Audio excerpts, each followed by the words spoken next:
Hi everyone, we are again with the same topic. The next part, what is the equation of torque and how can we use it. और यहाँ पे ना मामला वहीं पे फंसता है कि अपन टॉर्क इक्वेशन तो जानते हैं बट उसको यूज करना नहीं जानते. सिंस मैं फिर बोल रहा हूँ कि ये क्रेस का है तो दैट्स वाई मैं उसके डेरिवेटिव पार्ट में नहीं जाऊंगा. यू ऑल नो बेटा very well that equation of torque is given by torque equals to I alpha. But the thing you do not know is what? How to apply. लोग बेटा इस equation के साथ ना एक मेजर कंडीशन हमेशा associated होता है एंड दैट मेजर कंडीशन उसको अपन ऑलमोस्ट लीव आउट कर देते हैं, छोड़ देते हैं जब अपन क्वेश्चन लगाते हैं. और यही रीजन है कि सब कुछ सही होते हुए भी आपका +4 के प्लेस पे -1 हो जाता है. Look what is that condition. You can apply बेटा, मैं स्टार्ट करता हूं यहीं से. This equation can be applied only with respect to two axes. Keep in mind, this equation can be applied only with respect to two axes, and that two axes which are first center of mass axis, हमेशा लगा सकते हो इस axis के respect में, and दूसरा axis passing through a point of zero velocity और acceleration. आगे आप पढ़ेंगे बेटा इस वाले ऐसे वाले एक्सिस को अपन इंस्टेंटेनियस एक्सिस ऑफ रोटेशन भी बोलते हैं. How to calculate the position of instantaneous axis of rotation will be later on explain. But अभी के लिए आप खाली इन्हीं दो एक्सिस पे लगा सकते हैं. अब देखिए मैं दो एग्जांपल से बात को क्लियर करता हूं. सेम टाइप के एग्जांपल लगते हैं बट यहाँ के रेस्पेक्ट में वो क्वाइट डिफरेंट हो जाएंगे. से बेटा this is a hinge, this is a rod of length L, this is a string by which it is tightened string. Okay ना. क्वेश्चन बोलता है आपसे कि just after cutting the string what will be the acceleration of center of mass. अब यहाँ पे देखो this is its center of mass having a distance L/2. So you can use this axis either tau cm equals to ICM into alpha अगर आप यहाँ से लगाओगे, and this is the point of zero velocity. आपको पता है ये cut भी अगर हो जाएगा तो ये पॉइंट फिक्स है तो ये ऊपर नहीं जा पाएगा.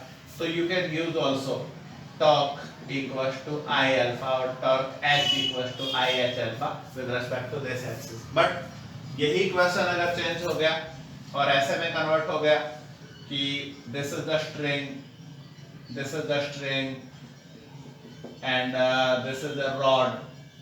ओके ना. और अब आपसे बोले कि यहाँ पे कट किया तो फिर इसका क्या होएगा. देन बेटा यहाँ के रेस्पेक्ट में तो you can use tau cm equals to ICM into alpha. But जैसे ये स्ट्रिंग कट होएगा ना, this point will have the tendency of moving upward. तो यहाँ के रेस्पेक्ट में आप tau equals to I alpha अगर यूज करेंगे then you will get the wrong results. Okay ना. तो always keep in mind this equation can only be applied with respect to two possible axes, two permissible axes, center of mass axis and the axis passing through the point of zero instantaneous velocity. जहां भी आपको ऐसा लगे बेटा कि note करना है वहां पे आप वीडियो पॉज करिए, नोट करिए. मुझे जानते ही हो, माई सेल्फ इज जय Govind Sharma, currently the senior faculty and SOD of physics at project NEET IIT Bhiwani. Let's move कि इसका यूज करके इक्वेशन कैसे बनाएं, क्वेश्चन कैसे सॉल्व करें. दो सिंपल से क्वेश्चन लेता हूं बेटा मैं और उसके बाद में वैसे सारे questions you can solve in very easy manner. Let's take the first question. दोनों एग्जांपल मैंने पहले ही बता दिया आपको. First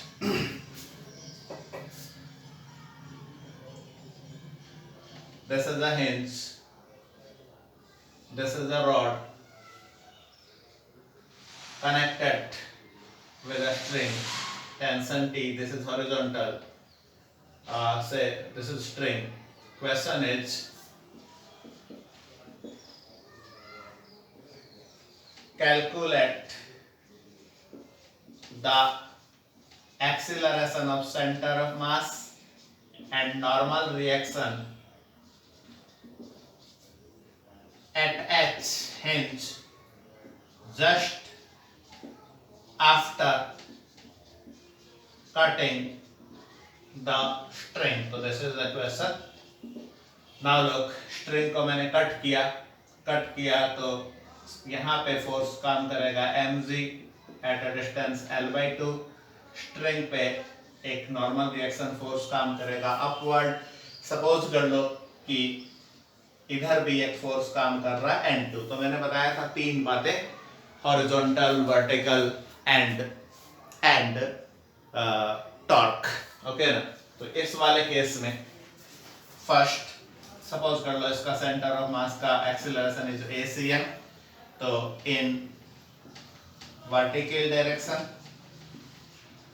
you will have mg minus n1 will give you macm. This will be your equation first. In horizontal direction you have only n2, no other force, no motion in horizontal direction, so n2 is equal to 0. And taking torque, अब मैं किसी के भी respect में ले सकता हूं, but मैंने बताया था प्रीवियस लेक्चर्स में कि भैया टॉर्क आपको वहां लेना जहां पे एटलीस्ट एक गायब हो जाए. तो you can use this point.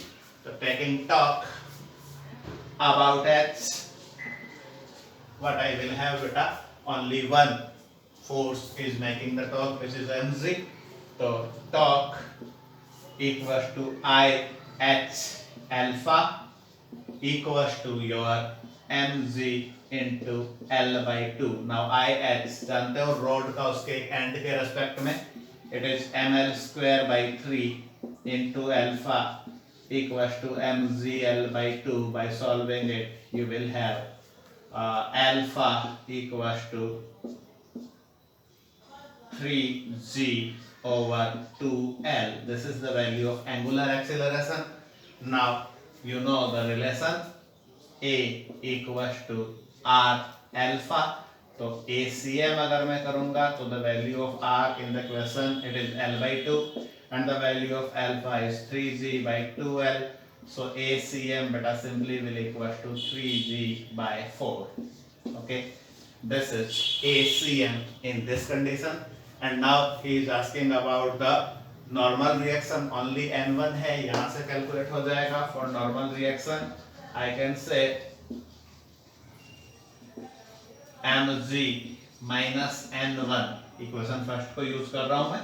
mg minus n1 equals to macm, that is m into 3g/4. So simply n1 equals to mg/4. Okay ना. तो this is in the condition of a rod. Okay, एक और question देखिए इसी पे best. समझ गए होंगे करना क्या होता है. हॉरिजॉन्टल, वर्टिकल, जिस डायरेक्शन में मोशन होता है उस डायरेक्शन में macm, जिसमें नहीं होता उसमें net force 0 and torque is always there. Okay ना. सो अगर आपको नोट करना है वीडियो पॉज करके you can note it down. Another which looks same but which is not same. The question is, this is a rod connected with two ends by two different strings. First, second, ये भी अभी string हो गया. This is also the string. Question says that this string is cut. Question is what? Calculate the tension in left string just after cutting the right one. Okay ना? सो बेटा वही same बात हो गई, mg will work downward, इधर मान लीजिए t, but अब चेंज क्या हो गया, you cannot take torque equation from here but you have to take torque equation from here and this is L by 2. Let's start equation first. ये तो समझ गए, rightward वाला horizontal वाला component 0 होएगा, so mg minus t equals to macm. Then second equation of torque, but now with respect to center of mass only, tau cm equals to ICM into alpha. Why it is?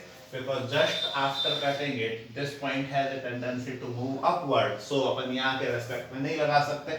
Torque cm equals to ICM into alpha, and this will equals to ICM is now m L square by 12 centre of mass का respect equals to alpha. और अब बेटा यहाँ से तो आपका axis pass हो रहा है, तो यहाँ पे ये कौन प्रोड्यूस कर रहा है, torque is produced by T, तो it will equals to T into L by 2. ध्यान से देखा ना, ये एक्सिस हो गया, ये फोर्स एक्सिस से ही जा रहा है, तो दैट्स व्हाई ये कोई टॉर्क प्रोड्यूस नहीं करेगा, अब यहाँ पे टॉर्क प्रोड्यूस करेगा टी. ओके ना? तो बेटा यहाँ से you can calculate the value of t, and the last equation is a equals to L by 2 into alpha, and then after solving this and this, you can calculate the value of tension. Is it clear? तो keep always in mind 2 points. अगर double string का case है, centre of mass के respect में torque लेना है, और अगर सिंगल स्ट्रिंग का केस है तो किसी भी हिंज के और सेंटर ऑफ मास के दोनों में से किसी एक से ये आप क्वेश्चन बना सकते हो. Is it okay? I think the concept is clear. अब जितने भी इस टाइप के क्वेश्चन है ना, you can solve out. Next video में आप देखेंगे कि रोप और पुली कॉन्स्ट्रेंट को अपन इस मेथड से कैसे सॉल्व कर सकते हैं. Till then thanks.